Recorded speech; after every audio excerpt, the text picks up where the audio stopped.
that is my absolute favorite track on this soundtrack. And it's like a 5-minute scene of them just preparing to kill each other, basically. You know, each man kind of takes his place in that circle. You see each of them kind of, you know, not ready their weapon, but you see, I mean, Tuco pulls it out of his pocket because he keeps the gun in his pocket. By the way, we didn't talk about how Tuco has this pistol on the lanyard. Oh, that's right. He keeps it around his neck and then sticks the pistol in his pocket. He never has a legitimate holster. So he takes the pistol out of the pocket. But just that standoff scene is fucking incredible. Just the direction of it, the way it starts out with, you know, the ultra wide shots, and then gets closer and closer to each character, you know, then it goes into, you know, like a full frame or a full body shot, then like a medium shot, and then a close up, and then an extreme close up. Mm-hmm. You know, you see just their eyes at one point as they're all, you know, staring at each other, waiting for it. Oh my God, it's the direction of that 5-minute sequence with no dialogue whatsoever, just that score playing, is incredible. You'll notice that Angel Eyes passes in front of Tuco when he's getting set up. He does that so that he can put the sun at his back, so that he has the upper hand. It'll force both Tuco and Blondie to stare into the sun. Mm-hmm. Which means that Angel Eyes knows what he's doing. If that wasn't already established throughout the film. That he knows what he's up to. But it's this incredible scene, and just, you see Leone's use of the different types of shots to set up the tension. And as you and I were talking about yesterday, you can see little bit of trivia. Lee Van Cleef is missing the tip of his middle finger on his right hand. That's right. Pretty much everything he's missing from the first knuckle up.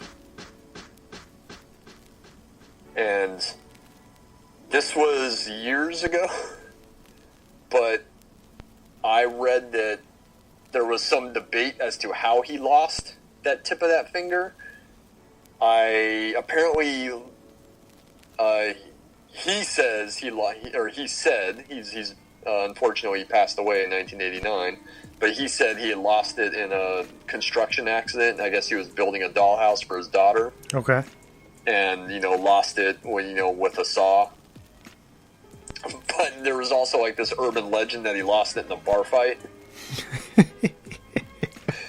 And one of my bosses that I worked with at the theater a while back, I was telling him, oh yeah, my girlfriend and I at the time, we took, you know, my father to see The Good, the Bad, and the Ugly at the Ken, and I was telling him, yeah, you know, I took my dad to go see The Good, the Bad, and the Ugly, and was telling him all about it, and was like, oh, did you know that Lee Van Cleef is missing the tip of his finger? And I told him, you know, there was one of the two stories, and he was like, no way he lost that thing in, you know, building a dollhouse. He definitely lost it in the bar fight. That's the type of guy that Lee Van Cleef is. He was insistent that the bar fight was exactly how it happened.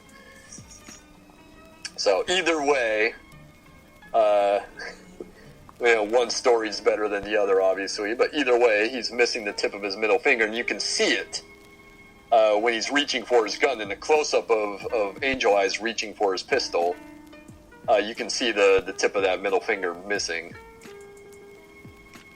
So for all of our listeners, keep an eye out the next time you watch that film. You said Van Cleef passed away in '89. Yes. That's interesting because I think that Leone passed away that same year as well. 89 as well, yeah. Also, because Lee Van Cleef was passed away when they did the restoration back in either 2002 or 2003. So I forget which. A stand-in, right? Yeah, some guy by the name of Simon Prescott. Excuse me, was who dubbed Angel Eyes' lines. But I don't think that there's a lot of scenes that are restored with Angel Eyes. Most of the restored scenes are with Eastwood and Pawlak. And you can tell, if you're watching the movie, you can tell what scenes are theirs, because their voices definitely sound older. Yeah. Than what they were in the mid-'60s. But the climax, the standoff ends with all three men pulling their pistol, and Blondie shoots Angel Eyes, and then Tuco is empty. He doesn't have any bullets in his gun. You hear the click click, and he's like kind of frustratingly like pulling the trigger and hitting the hammer. Yeah. And he has that really perplexed look on his face. But Blondie shoots Angel Eyes and then starts walking towards Tuco, and as he's walking towards Tuco, he shoots him again, and as he shoots him the second time, Angel Eyes kind of falls into the empty grave. And as he keeps walking towards Tuco, he shoots his pistol into the grave, and then he shoots his hat into the grave. And then Tuco, you find out that Blondie had emptied Tuco's pistol, and Tuco's really upset about that. But, hey, self-preservation. He did it. He did it so that Tuco wouldn't kill him. So when you look, if you pay attention to where Tuco is aiming at, I thought I saw that he looked like he was gonna fire on Angel Eyes first. And I think both men kind of figured out that he was the more dangerous. Yeah. But I think Blondie at the same time wasn't going to take any chances. Yeah. Yeah. Simply because these are the type of men that, they're all dealing with. So he shoots him, and then he picks up the rock and says, the gold's right there. And Tuco says, he's trying to read it, unk, unk, unk. It says unknown. And he says there's no name on the grave, and Blondie says, well, there's no name on the rock. You see, he never really wrote anything on the rock. And he says what Bill Carson told me was that the gold is buried in the unknown grave next to Arch Stanton. So Tuco gets really excited, and then Blondie tells him to dig it up, and he says, why me? And he says, well, there's two kinds of people in the world. Those with loaded guns and those who dig.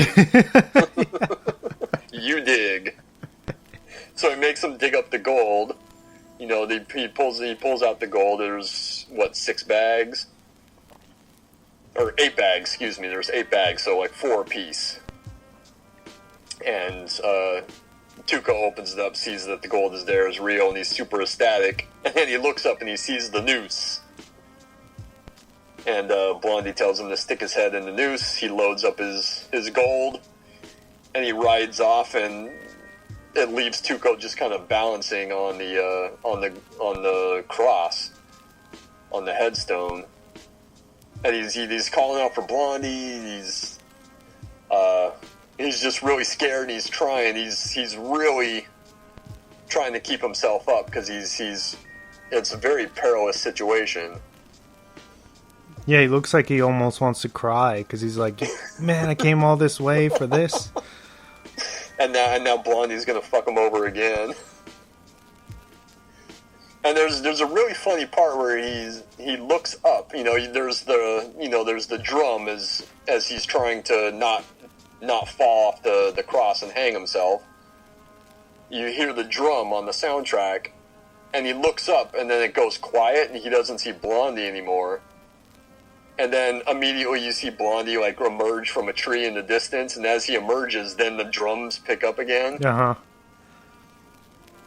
And he's yelling at him, and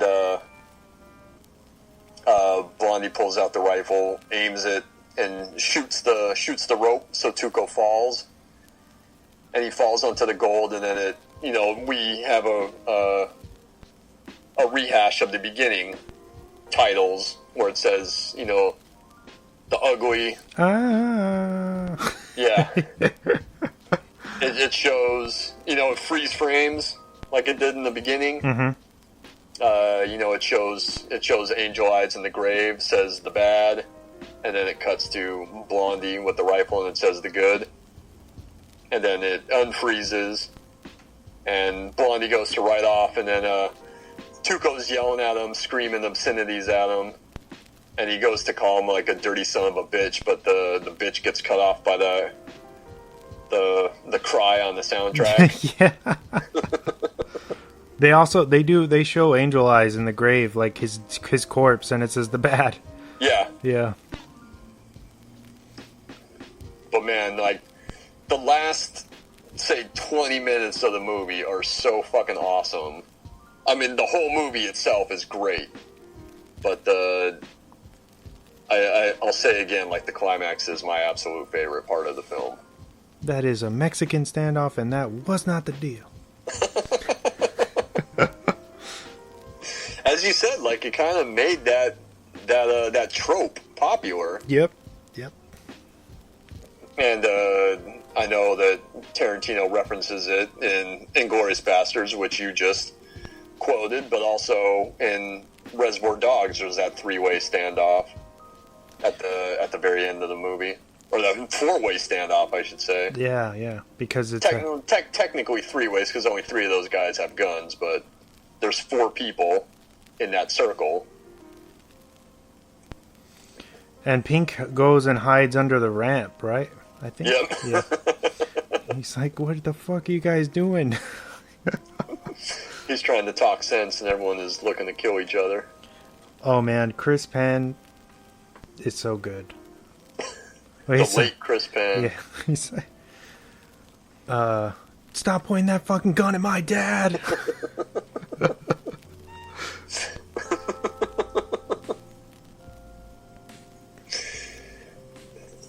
So that's you can see the influence of this film on a lot of people, but Tarantino especially. Oh yeah. I know that he's a huge fan of this movie,